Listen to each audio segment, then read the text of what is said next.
narata Artana, si narata. Infatti vedi questa tabella, è scritto Arzana e Artana.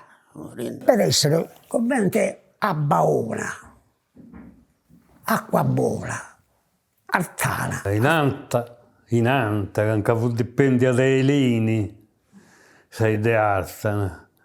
C'è un elinese che ha fatto su quello in Suia, che in Suia era una fontana in un tempo. Una bella picciocca in elinese non credo niente, e fu di ammirare tutti. E anche se narrata Artana questa picciocca, uno va a storia anche da rapia, della furà. Cioè, furando dindi, non ti va con male, è solo che ti stimo. E stasera rassegna e si sta barra con questo. Uno come dice non la vita, andando a fontana con questa picciocca, quando non vi più a pala.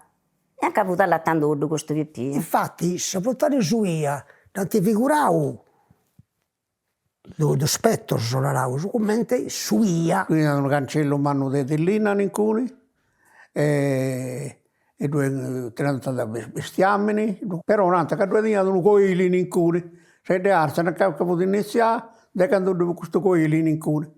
Che sai cantano da se passava, quindi no. E sicché Elina e mamma è Arzana.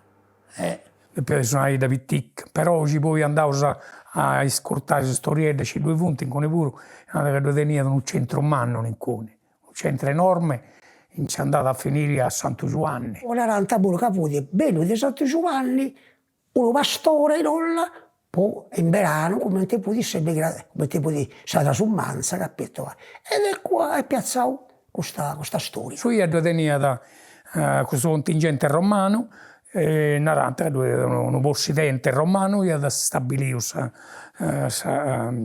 residenza e ha costruito terme. Sabba, cavucaente, anche a entrare bagno su un incone in Suagno. Proprio sotto suia, in Suangio.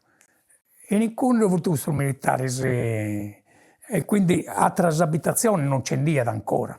Cioè non devo dire che ci vuole il militare romano, ci vuole niente protetto.